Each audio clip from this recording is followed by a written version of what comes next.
توكلت في رزقي على الله خالقي نحمده ونصلي على رسوله الكريم اعوذ باللہ من الشیطان الرجیم بسم اللہ الرحمن الرحیم۔ زوال نعمت کے حوالے سے کچھ بات کرنا چاہ رہا تھا۔ شاید اس بات کو 10-12 سال ہو گئے ہوں گے۔ میں ایک روز اپنے بچوں کے ساتھ گاڑی پہ نکلا ہوا تھا تو مال روڈ کے اوپر میں نے بریک لگائی۔ وہاں پہ وہ ایک پوائنٹ ہے آئس کریم کا، کولڈ ڈرنکس وغیرہ کا ہے، تو وہاں میں نے گاڑی میں جب بریک لگائی تو شیشے اتارے تو ایک نوجوان تو نہیں کہا جا سکتا، ادھیڑ عمر صاحب تھے وہ، تو وہ آگے آ رہے ہیں اور انہوں نے وہ امتحانی گتا پکڑا ہوا ہے۔ وہ امتحانی گتا پکڑا ہوا انہوں نے اور اس کے اوپر وہ ایک گھوڑا پڑا ہوا ہے۔ وہ گھوڑا پڑا ہوا، اس کی دم کے ساتھ ایک پائپ بندھا ہوا اور پیچھے ایک غبارہ کہہ لیں۔ وہ جب اس کو دباتے تھے تو غبارہ اچھل اچھل کے آگے ہوتا تھا۔ وہ اس کو 5-5 10-10 روپے کا بیچ رہے تھے۔ وہ 10-10 روپے کا بیچ رہے تھے۔ کسی نے مجھ سے ان کا تعارف کروایا تھا کبھی کسی وقت، بھلے وقت میں جب ان کو دیکھا تو میرے پاس کوئی اس کے علاوہ میں خاموش رہ گیا، کوئی چارہ نہیں تھا۔ میں نے ساتھ سٹیئرنگ پہ لگا لیا۔ بچوں نے پوچھا کیا ہوا؟ میں نے کہا یہ بندہ، اس کا باپ جو تھا، ایک وقت تھا آج سے 50-60 سال پہلے، لاہور کے جو پہلے 10 پبلشر تھے ان میں اس بندے کا ایک نام آتا تھا۔ نام نہیں میں لوں گا، نام لینا مناسب نہیں ہوتا۔ تو یہ لاہور کے ٹاپ 10 پبلشرز میں سے ایک بندے کی یہ اولاد ہے۔ کروڑوں میں کھیلتے تھے اور اس وقت جب لوگوں کے پاس اتنا پیسہ نہیں ہوتا تھا، یہ بے تحاشا امیر لوگ تھے، امیر فیملی تھی۔ ان کا بچہ جو ناز و نام میں پلا ہوا ہے، کوٹھیوں میں، گاڑیوں میں جس کی زندگی گزری، بچپن گزرا، جس کا منہ سے بات نکلی پوری ہو گئی، سونے کا چمچ منہ میں لے کے پیدا ہونے والے لوگ، تو وہ مال روڈ کے اوپر ایک گتے کے اوپر 10 روپے کا کھلونا بیچ رہا ہے۔ اسی طرح میں نے ایک دیکھا، ایک بزرگ تھے،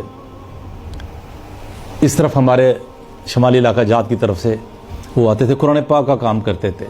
جب مشرقی پاکستان نہیں بنا تھا تو اس سے پہلے تاج کمپنی کے 3 مراکز ہوتے تھے۔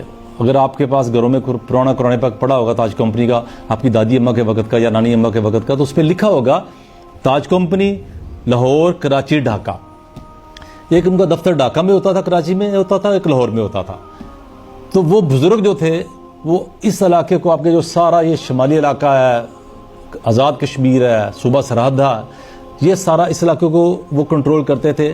اور تاج کمپنی والے جب شیخ عنایت اللہ صاحب تھے وہ زندہ ہوتے تھے، تب کراچی میں ان کا دفتر ہوتا تھا، تو وہ کراچی سے ان کو ٹکٹ بیچ کے منگواتے ہوتے تھے، یہ ہمارا نیا قرآن پاک آ رہا ہے، یہ ہمارا نیا سیمپل ہے، یہ ہم لانچ کر رہے ہیں مارکیٹ میں، تو یہ آپ دیکھیے اور اس کی مارکیٹنگ کیجیے۔ لیکن یہ لیول تھا ان کا۔ اس بزرگ کو میں نے دیکھا کہ ایک دن میرے ہمسائے دکاندار کے پاس وہ بزرگ بیٹھا ہوا اور بوری انہوں نے کندھے پہ رکھی ہوئی ہے، اور وہ بوری کاندھے پہ رکھ کے بے بسی کی تصویر بنے ہوئے ہیں، بالکل لاچار کی، ان کے چہرے پہ ہے بے کسی، بے بسی۔ تو میں نے اپنے ہمسائے سے پوچھا یہ کیا معاملہ ہے؟ انہوں نے کہا یہ بابا جی جو ہیں، یہ بابا جی انہوں نے فلاں بندے کے پیسے دینے ہیں، اور اس نے مجھے کہا تھا کہ جب یہ بابا جی آپ کی دکان پہ ہیں آپ نے ان کو روک لینا۔ تو میں نے ان کو روکا ہوا بھی، پیسے دو یا پھر جان چھوڑیں گے، یا اپنے پچھڑوں کو فون کرو وہ پیسے دے کے جائیں۔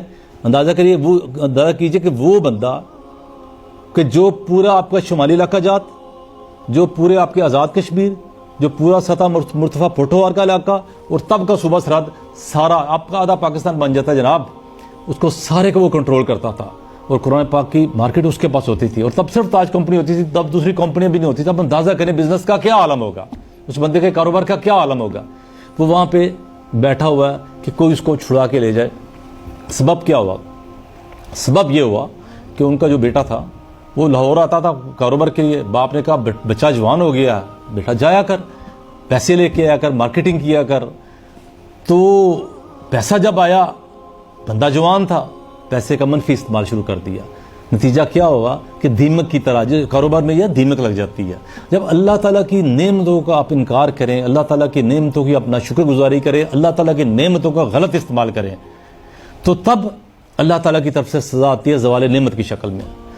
اور اس طرح کے 20 واقعات جن کو میں جانتا ہوں، آپ کو اس طرح کے واقعات تو بڑا پتہ ہوں گے کہ یار یہ بندہ بڑا غریب تھا، اب کروڑوں میں کھیلتا، یار اس بندے کے پاس موٹر سائیکل نہیں ہوتی تھی، اب اس کے پاس 6 گاڑیاں ہیں، کوئی کہتا یار اس کی حلال کی کمائی ہے، کوئی کہتا نہیں یار اسے بڑی محنت کی، کوئی کہتا نہیں یار اس نے یہ کچھ کیا, یہ فراڈ کیا, یہ پیسے اس کے پاس آ گئے. لیکن جب پیسہ آنے کے بعد جاتا ہے واپس, وہ زندگی کا مشکل ترین وقت ہوتا ہے. آپ خود اندازہ کیجئے, جب اب لائٹ جاتی ہے, بجلی جاتی ہے, آپ 3 گھنٹے سے اسی چلا کے بیٹھے ہوئے ہیں, 10 منٹ بعد آپ کا کیا حال ہو جاتا ہے. ایک نعمت تھی, چلی گئی, 10 منٹ بعد آپ کے پاس بیٹھنا مشکل ہو جاتا ہے.